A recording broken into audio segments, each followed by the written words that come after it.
Hey everyone, welcome back and happy Tuesday.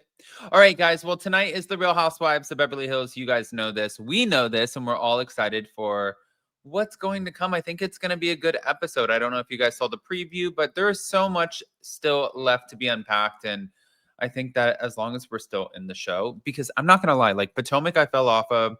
Sometimes I fall off of the shows. I do.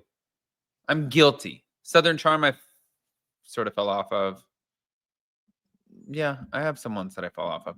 Um, but we are back to talk about a few things, especially between Kyle and Dorit. So before we jump in, if you guys haven't already, go ahead, pop off in the comments section. If you're not subscribed, get subscribed. Don't forget to hit that notification bell, and let's start here.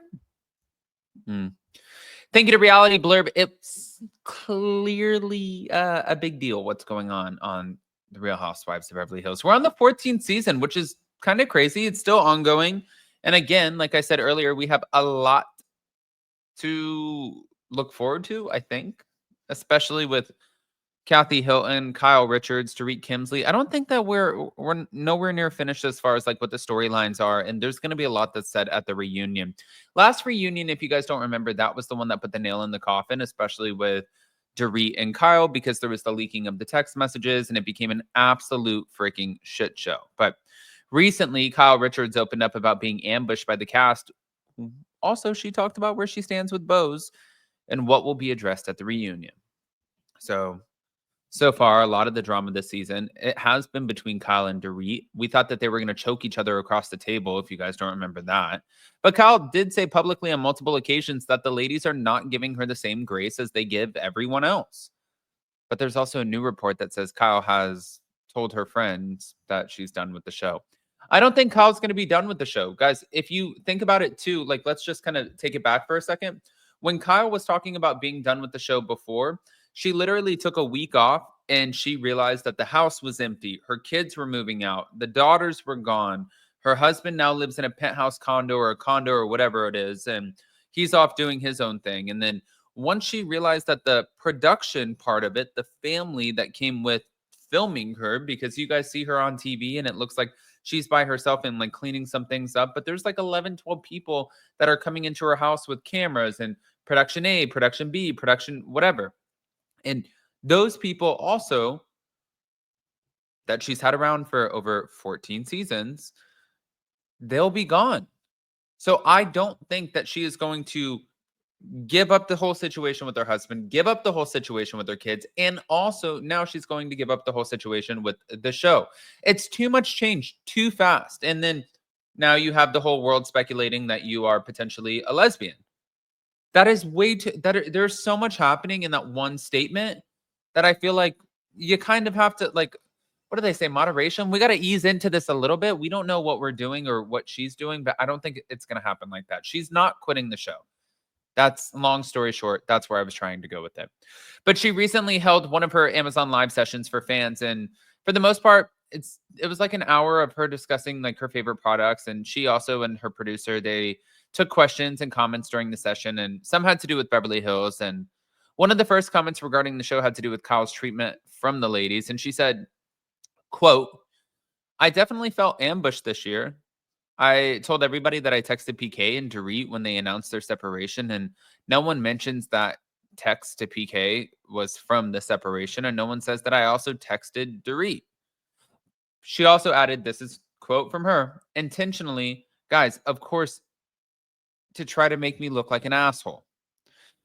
But from there, she then talked about how she happened to be watching an old episode from this season and saw Dorit discussing how Kathy sent her a message regarding the separation, but Kyle did not.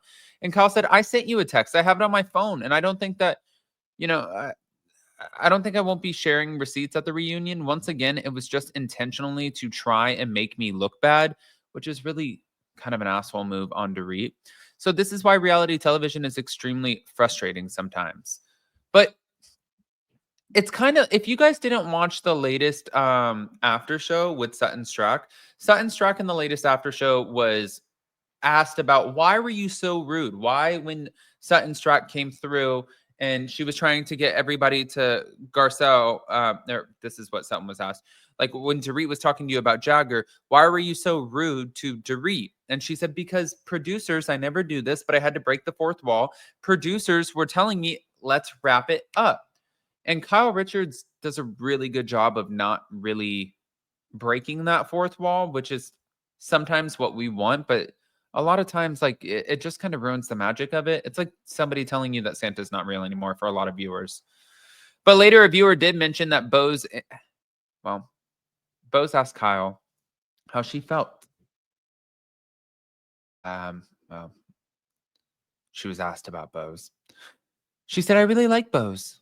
I know that we had some issues in the show this season, but I really believe it's because she got close to Dorit immediately. And I think that sort of tainted the situation. And I really did like her. And I didn't know that she thought I was cold, which is weird. Also, her next quote was, another thing that will be addressed at the reunion, I literally went and knocked on her door at Oceanside, and I went in her room and I said, I just want you to know how happy I am that you're a part of the show, and I think you're amazing. We had this whole nice conversation. One of our producers was there, by the way, and heard this whole thing. And no, I was the least welcoming, and they're coming for me, guys. And I think I know why they're coming for me, but I'll let you come up with your own reasons. But she also shared that someone told her that she'd be the longest running housewife, and if she stayed for season 15. And she said, "This is true, but do I really care?" I don't know. Now, the drama with the cast over the text messages came up again, saying, these women are like schoolgirls this season. Why are you starting problems over something so dumb? And honestly, the fact that I've been going through this because of a text to someone who announced a divorce is embarrassing. And that's why I said, I'm embarrassed for all of you. Because they also knew I was struggling so much at the time. And I know they were on a TV show, but gosh, like, be a little compassionate. And then from that point, she shot down the rumors about Jennifer Tilly, saying, not at all. It's not a true story at all. I love Jennifer Tilly. I don't think anyone on the show did not love her. She's colorful. She's bright. She's happy.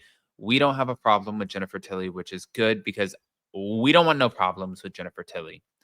Speaking of which, though, our girls Ashley and Amani came out from tasteofreality.com saying Marcus Jordan's narcotics charge changed from the pasta to another white powdery substance. What? So it wasn't the C word, instead they're saying it was ketamine? So TMZ actually came out and reported that cops conducted a field test on the powder during the arrest at the traffic stop. And while the initial testing resulted in a positive reading for the pasta, the Florida Department of Law Enforcement also did further tests, which concluded it was actually ketamine. Now, considering the two substances feature the same color and texture, ketamine can often yield a positive reading for the C word, which we got to be careful on YouTube. So it's not out of the ordinary is what they said, but Marcus Jordan's updated stats, this is what they shared. These are the updated charges: possession of ketamine, DUI with property damage, and resisting arrest. Now, the silver lining is what they're saying is that the pasta is a Schedule 2 drug and ketamine is Schedule 3. Is that better? The state attorney's office made sure to switch the drug designation, but other than that, it all remains the same with the original charge. But in case you guys missed it, we know that Larsa Pippen's ex-boyfriend, Marcus Jordan, he was thrown behind bars for allegedly committing a series of serious crimes where he was arrested and booked into the Orange County Jail in Orlando, Florida. But it's not the first time, because if you guys remember, it was season 2, I believe, of the Traders US, where he was caught with ketamine, allegedly. How? Like how? How? How do you go to Scotland with that? What I mean, like, what are you sticking it up your ass? Like, I don't understand. This makes no sense to me. But it was in August of 2024 where Marcus was caught using a white powder substance along his lady friend Ashley Stevenson. This was in the south of France, and you guys see him where he's literally snorting it right in front of everybody. But now what they're saying, I guess the big argument is it was not the C word. In fact, it was ketamine. So I want to hear what you guys think. I want to hear if you guys are buying the story or if you're not. So pop off in the comments section, smash the like button, show some love, and we'll see you next time. Love you guys. Bye.